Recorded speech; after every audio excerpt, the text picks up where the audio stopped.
Former President Donald Trump said during a rally in Texas on Saturday that he would consider pardoning those charged in connection with the January 6th attack on the Capitol, saying he would treat them fairly if he were reelected. At Saturday's rally in Conroe, Texas, Trump said,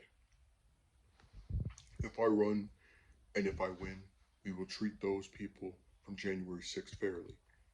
And if it requires pardons, we will give them pardons," he continued, because they are being treated so unfairly. The January 6th insurrection saw thousands of Trump supporters storm the U.S. Capitol in an attempt to prevent Congress from certifying the results of the 2020 election, which the former president and his allies have falsely claimed was rigged. According to an update made by the Department of Justice at the end of December, by that time, more than 725 people have been arrested in connection with the attack, with 165 people pleading guilty to various federal charges and at least 70 receiving sentences or having their cases adjudicated. Trump has so far declined to say outright whether he will run for president in 2024. I think he doesn't say outright because there's a part of him that knows he doesn't really want to do it. Um, there were a lot of people in his party who, they believed they were waiting their turn, so they thought he would win this during this last election. And then when he didn't, it kind of threw a wrench in their plans because now he's this wild card that they don't know if he's, actually going to throw his hat in the ring or not. But I would love for him to, and this has always been the biggest problem with these politicians, man.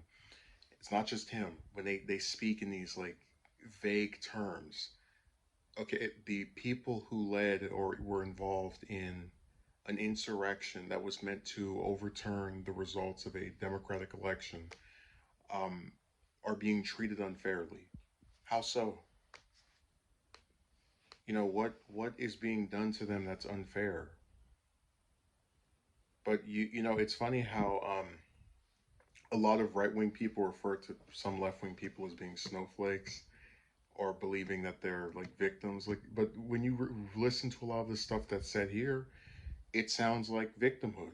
Like, okay, these people broke a law by, in some instances, threatening public officials, in other instances, attacking public officials, referring to the officers that were there. Not all the people there did that, but a lot of them did. And somehow they're being treated unfairly, and they have a plight that is not self-inflicted. It's like if you didn't go to that insurrection, which the majority of people who voted for Trump did not go to, you wouldn't be involved with this supposed unfair treatment. So I just think it's goofy on his part. He's just trying to make himself sound sympathetic toward a group of people that were willing to destroy their own freedoms for him.